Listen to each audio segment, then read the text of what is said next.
एक समय की बात है।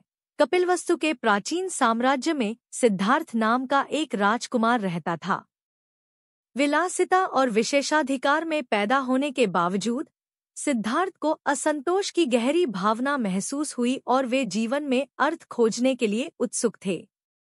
एक दुर्भाग्यपूर्ण रात, जब वह महल के मैदान में घूम रहे थे, सिद्धार्थ का सामना एक बूढ़े व्यक्ति, एक बीमार व्यक्ति और एक अंतिम संस्कार जुलूस से हुआ। बुढ़ापे, बीमारी और मृत्यु की वास्तविकताओं से प्रभावित होकर सिद्धार्थ को जीवन की नश्वरता का एहसास हुआ और उन्होंने आत्मज्ञान प्राप्त करने का संकल्प लिया। अपने शाही सुख सुविधाओं को पीछे छोड़ते हुए सिद्धार्थ आत्मखोज की यात्रा पर निकल पड़े और अंततः ध्यान करने के लिए बोधि वृक्ष के नीचे बैठ गए। कई दिनों के गहन चिंतन के बाद सिद्धार्थ को ज्ञान प्राप्त हुआ और वे गौतम बुद्ध के नाम से जाने गए। जैसे ही बुद्ध ने यात्रा की और अपना ज्ञान साझा किया, उन्होंने 5 सिद्धांत दिए जो लोगों के जीवन में मूल्य जोड़ सकते हैं। सचेतनता, बुद्ध ने प्रत्येक क्षण में उपस्थित रहने, अपने विचारों, भावनाओं और कार्यों के प्रति जागरूक रहने के महत्व पर जोर दिया। माइंडफुलनेस के माध्यम से व्यक्ति विकर्षणों और चिंताओं पर काबू पाकर आंतरिक शांति और स्पष्टता विकसित कर सकते हैं। करुणा, बुद्ध ने सभी प्राणियों के प्रति करुणा का मूल्य सिखाया। सहानुभूति और दयालुता का अभ्यास करके व्यक्ति पीड़ा को कम कर सकते हैं और अपने रिश्तों और समुदायों में सद्भाव को बढ़ावा दे सकते हैं।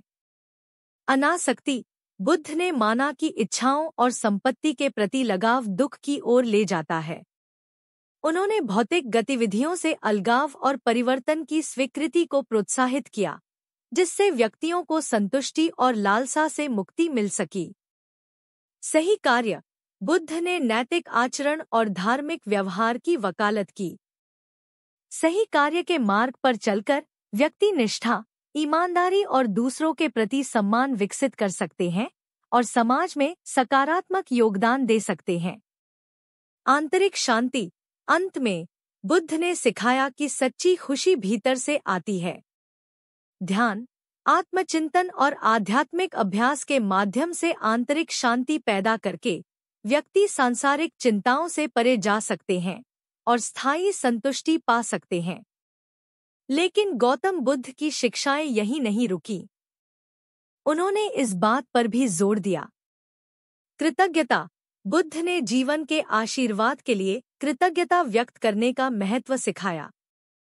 किसी के जीवन में प्रचुरता को स्वीकार करने और उसकी सराहना करने से व्यक्ति सकारात्मक मानसिकता विकसित कर सकते हैं और अपने जीवन में अधिक सकारात्मकता आकर्षित कर सकते हैं।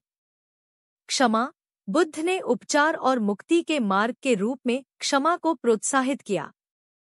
आक्रोश को त्याग कर और क्षमा को अपनाकर व्यक्ति स्वयं को क्रोध के बोझ से मुक्त कर सकते हैं और आंतरिक शांति पा सकते हैं। सेवा, बुद्ध ने दूसरों की निस्वार्थ सेवा के मूल्य पर जोर दिया।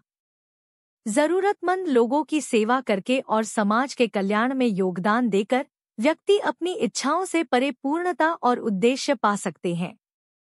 जैसे जैसे बुद्ध की शिक्षाएं दूर दूर तक फैलीं, जीवन के सभी क्षेत्रों के लोगों को इन सिद्धांतों को अपनाने के लिए प्रेरित किया गया, जिससे दुनिया में अधिक सद्भाव, समझ और ज्ञानोदय हुआ।